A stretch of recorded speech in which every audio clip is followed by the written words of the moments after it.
Productivity is not about doing more. It's about doing what really matters.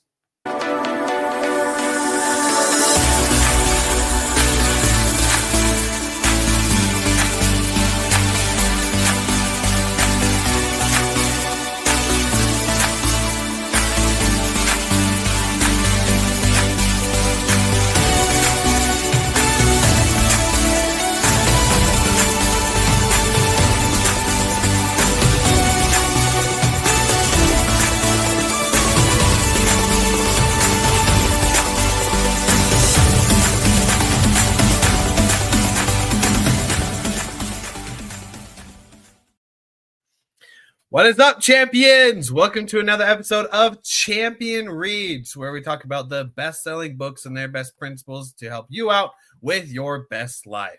I am one of the hosts, Willie Blake. Wow, I can't believe I almost forgot my own name with that. And I know who you are. Yeah, I'm glad you know who I am. Here with my co-host, Mr. Ian Sturmer. And today we're continuing in the awesome book of High Performance Habits by Brendon Burchard. And we've gone through some great stuff, from energy to clarity to necessity. Today we're jumping into another one of those 6 habits, which is productivity. Now, productivity is very interesting because it really comes down to, and we can start the discussion off with this. Productivity is different depending on the person, because what is productive to one person isn't productive to another. But in the same realm, whatever is most important and of a necessity to do is productive. I'm going down a rabbit hole. I'll just throw it over to Ian right now while I try to catch up on the thought. Yeah. So I think we were talking in the green room before. I think productivity, I broke down into 2 sides of it. One is initiative, or you got to do some work. If you're not doing anything, you're never going to get anywhere. So you have to produce something. And the other side of it is effectiveness. How effective is the work you're doing? Now, somebody wise said once, and I forget who it was, if you remember, busy is the opposite of productive. So Sure. Just filling your schedule doesn't mean you're actually going to be productive. It just means you're busy and probably not able to do the things that you should, the most important things that you mentioned in the quote. But let me start off with the initiative side. You got to take an initiative if you're going to do something. You can have a great mindset. You can have positive attitude. You can write out your goals. You can make your business plan. But if you don't knock on that first door or make that first phone call or draw that first whatever drawing you do, if you're not out there doing something, then it's all useless. I make a joke a lot of times that exercise, I've heard, is 80% mental. And that 80% I've got down just fine. It's just that other 20% of physically doing things that I struggle with. If you don't exercise, you don't hit the gym, it doesn't matter how good your mindset is. So I think that first step of productivity is, are you doing something? Are you actually there doing the work that you're hoping to get paid for? And if you're not there, nothing's going to happen. So I'll turn it back to you for that first step, the initiative, excuse me, getting the work out. Yeah. And actually doing something. Yeah. You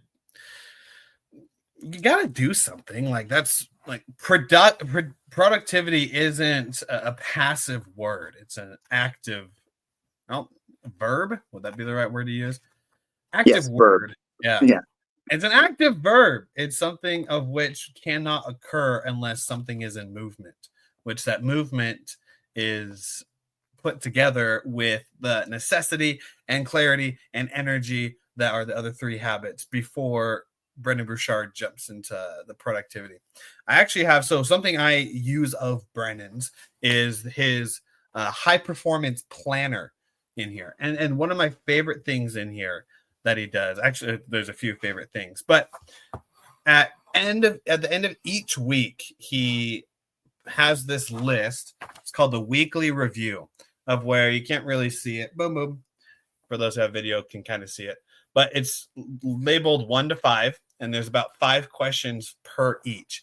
And the goal is trying to eventually get to like 100%, feeling like everything's great.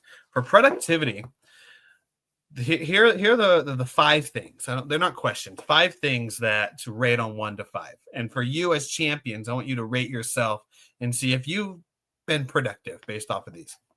So we got, I worked on things that mattered most today. 1 to 5. I progressed a major dream or goal today. I avoided distractions well today. I set intentions before each major activity today. I fully engaged and enjoyed my efforts today. So with those 5, rate it through 1 through 5. And I can tell you just on that list, like, worked on things that mattered most. We're here. These are the things that mattered most. I'd rate and get high. And progress towards a major dream, of course, and setting intentions, yes. But 2 of them that I get caught up on usually consistently is distractions, and then am I fully engaged and enjoyed the day? A lot of the times we don't talk about productivity as like enjoyment. We're like, it's just stuff that needs to get done. It's the hard stuff, and we're just going to keep pushing forward and grind, just like Gary Vee says. But we need to be enjoying it. If it's not enjoyable, is it really productive? That might be a question to, rhetorical or not, ask everyone that's listening here. Well, I'm going to answer part of that. If it's not enjoyable, first of all, why is that your industry? Why are you doing that? If you're not enjoying what you do.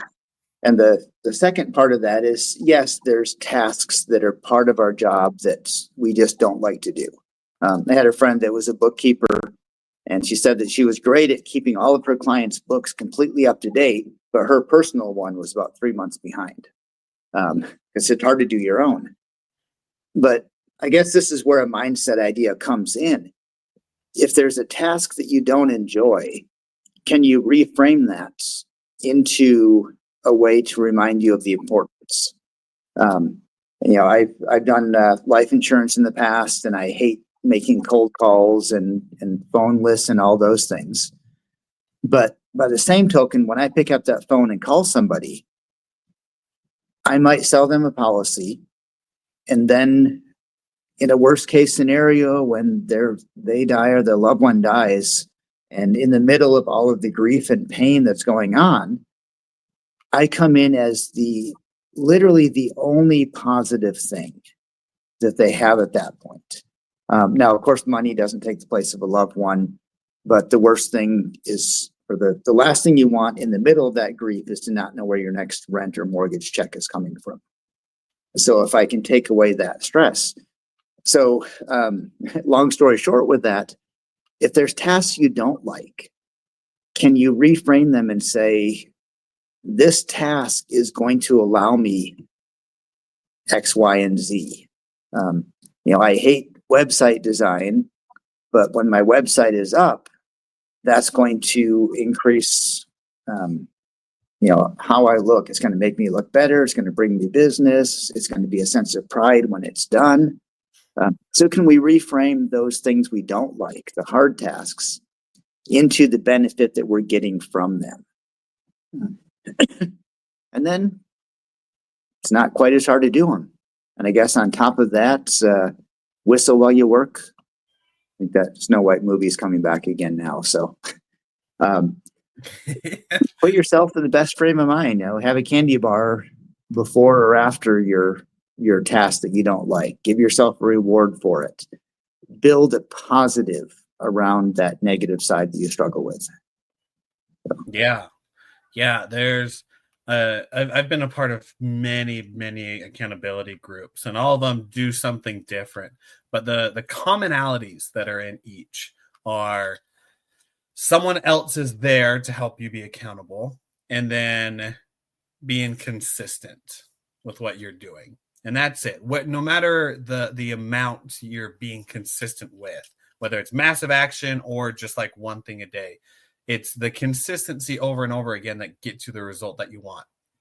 And what I enjoy in one of the groups that I'm in is that how she sets it up is we have the quarter goal that we're aiming for, and then from that we have the thing that we're going to be doing that week, and then from that week we come out with daily actions that need to get done. And with those daily actions, we also attach to them a reward and a consequence. The reward is if I did everything that I said I was going to do throughout the whole entire week, then I reward myself at the end of the week with X, Y, and Z. The consequence is if I fail to do something that day of what I was saying I'm going to do, then you enact the consequence. And I'll give an example because I did not do something this week, so it enacted a consequence for me. So the thing is, boo. I know, terrible, right? And it was such automatic. So my thing this week was to basically be off social media, except for business stuff. It was to reset the dopamine hormones and everything inside. So it was just like, no audio, just basically be in silence unless it's like working stuff. And yesterday I was cleaning up the house and I turned on an Audible for 15 minutes. I said, I want to do this to be able to prepare for the book club today. That 15 minutes then turned into 30 minutes, which I still felt like I honored my goal. I still felt it was fine. But then automatically jumping from I'm finished with the audio, now what's next? I jumped over to YouTube and started listening to some videos from there. 2 hours went by. My wife comes in and she sees the video just on the side while I'm packing boxes because we're moving in a little bit. And she says, wasn't your goal this week to not be watching videos? And Ian, I got to tell you, I was making all the excuses in the book to basically say that I was still honoring my goal. I was like, oh no, it was an accident. No, it's like I was just listening to it. I wasn't watching it, so I was still doing it. It didn't affect the dopamine in me, and so many different things came out. And then after about 5 minutes, I accepted my fate, which the consequence for me breaking the thing that I was going to do was waxing my chest. So my wife ordered wax strips, and I have a speech on Tuesday, so I don't want anything to interfere between now and then. But after Tuesday, my wife gets to wax my chest. And next week when we're on video.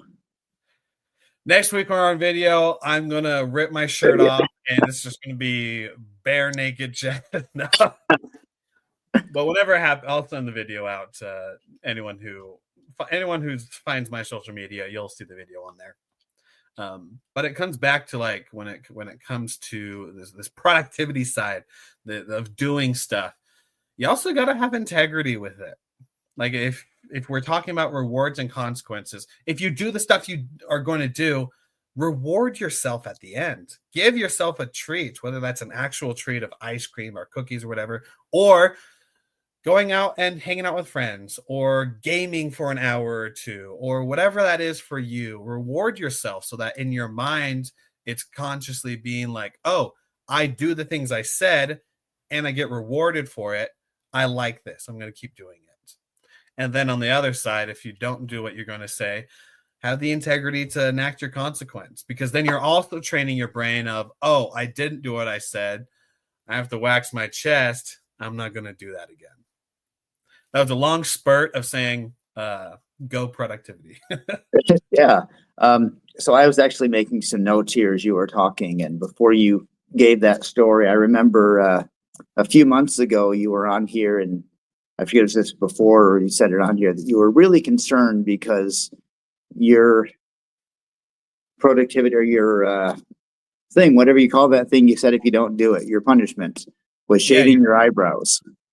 And you were really concerned because you did not want to shave your eyebrows, and that kind of forced you into it.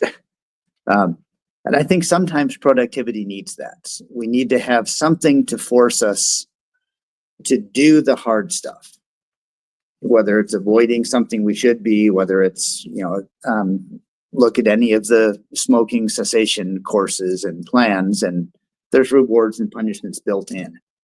And I think until we can really internalize our desires and our goals and our productivity, we need those helps to get us through.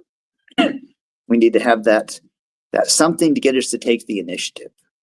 I know in my case, I oftentimes am so worried about failing at something that I'd rather not start, because then I don't have to worry about failing. So what I need to do, and when you say I need to, that means you're really saying, I know I should do this, but I'm not going to. But what I need to do is that same thing, set up reward and punishment for the ones that I know I want something, but I just need to have a reward or a punishment greater than that fear of failure at the end. And I think that's the start of all motivation, is we need to have a desire which is greater than the fear. And whether it's internally for the thing that we're doing, or it's bringing an external thing like waxing your chest or shaving your eyebrows, or being able to play a game for an hour or 2 hours or whatever that happens to be. So I think that initiative, that getting started, is the hardest part. It's like rolling a stone up a hill. Once you get it moving, it's so much easier. Maybe not up a hill, rolling a stone on a flat area. How's that? 90% of the effort is the first inch that you get on it. Then it starts moving on its own. So productivity, what can we do to get that first inch going?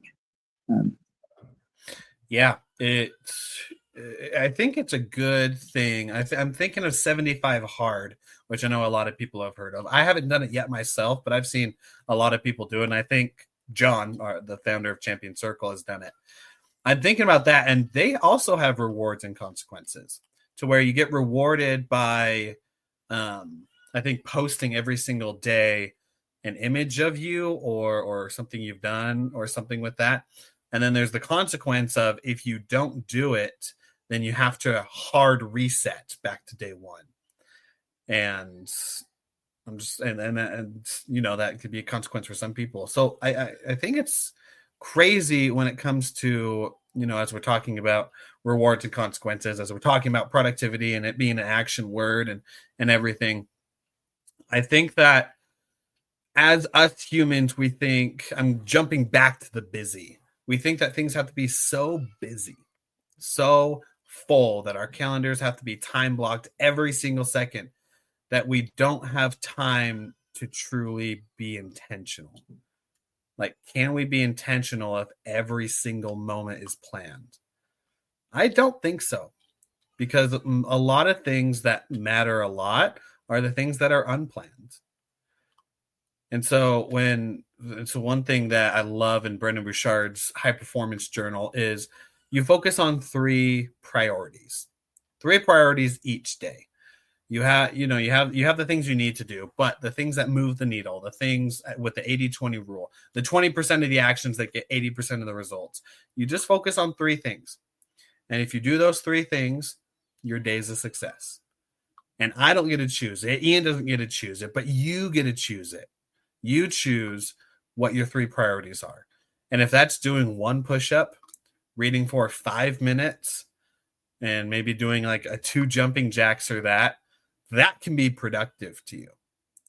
And so when we talk about this principle, I'm not trying to wrap up all these topics. It's just flowing together in my head because these are just so great. It's the side of when we combine intentionality with desire is when we truly become productive.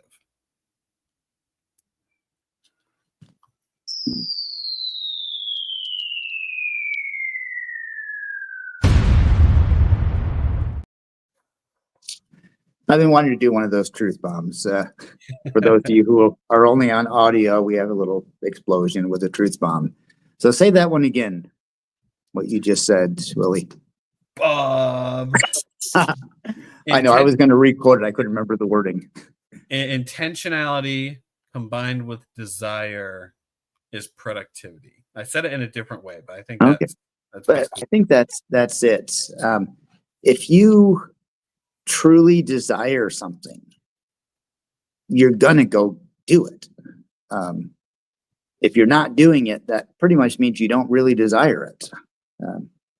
There's a quote I heard a while ago that you never hear a crackhead say, I ain't got no money, not getting high today.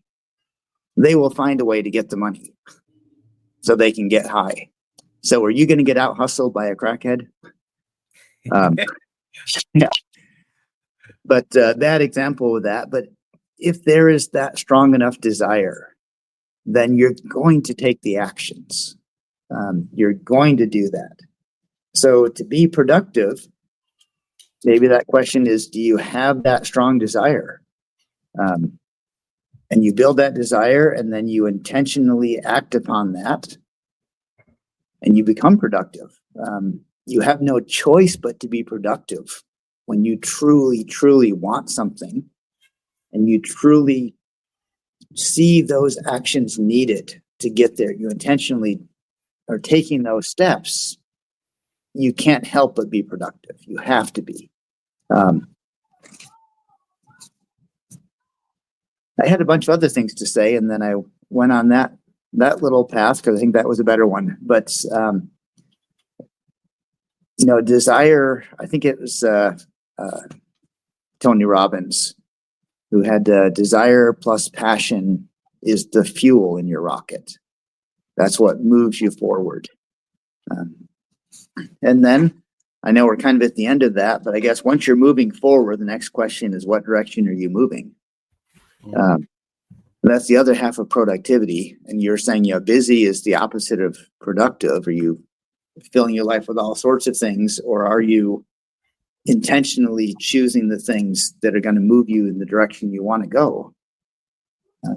And that's, as I have my stories, the old story of the guy who's pulled over on the freeway for going way too fast. And the officer says, well, where are you going, sir? He goes, well, I don't know, but I sure am getting there fast.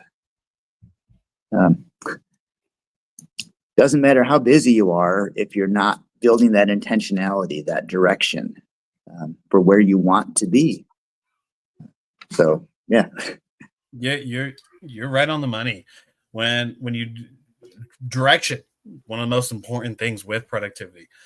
If you are hustling, you are grinding, you are working, and you don't know where you're going, that's wasted effort.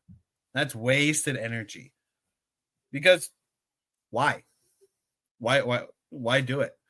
But if you have a vision, if you have a dream, your goal, the finish line, your northern star, whatever that is, if you know exactly what that is, then even the smallest of efforts will outbeat a hustler with no direction, because you're going toward where you want to go.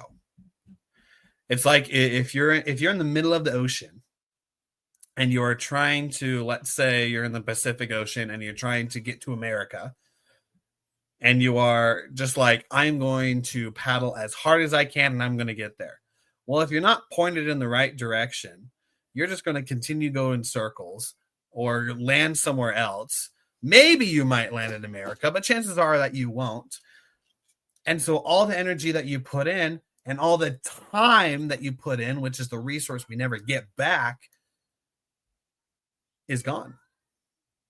And sadly, I'm thinking of someone specific. I was talking to him a couple weeks back, older gentleman up in his 70s, and I was talking to him about his life and like, did he have any regrets and what his story was, and he said something along the lines of what we're talking about, which was, I wish I didn't wait till I was 40 to slow down enough so that I can actually go the right direction.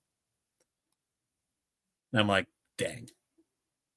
How many of us are going so fast that we don't slow down and start finding stuff out about ourselves? Definitely true. May not be productivity, but life is a journey, not a destination. And I think when you realize life is a journey, then the destination becomes the actual journey. And I think that really ties back even in the business sense, what we started out with, that if your goal is only to sell, to earn $1 million a year in your sales, well, if that's your goal and that's all you care about, you're probably going to be miserable with what you have to do to get there. But if in the meantime, you realize that your love of this is, in your case, it's meeting with your clients. It's building those relationships. It's seeing how you're helping someone else. If you're a painter, it's seeing the act of creating. If you're a bricklayer, it's the act of again, creating and building something.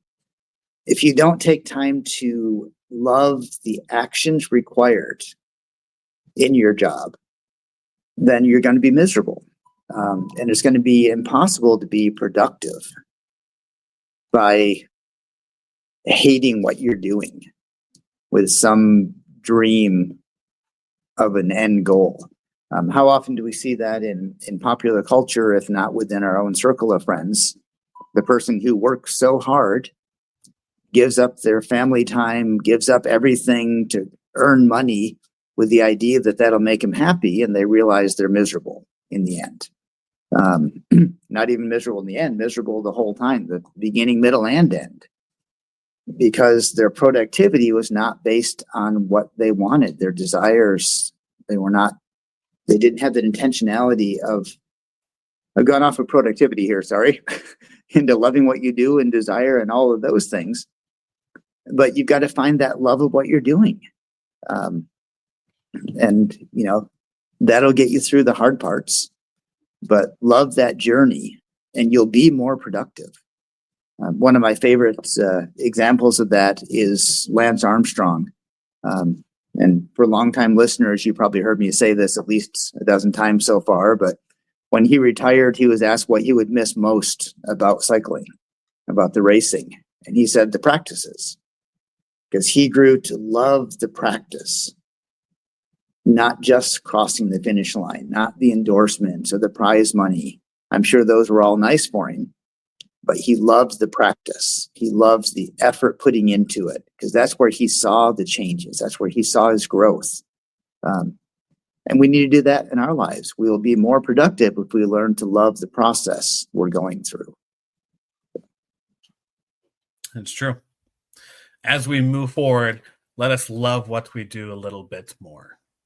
Love the actions, love the passion, and especially love the journey, because the journey is the destination.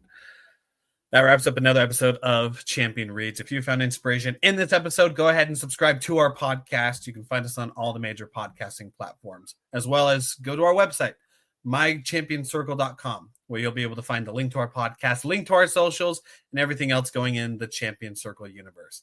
Until next time, champions, continue to be awesome. Continue to move forward in the way of productivity in your life.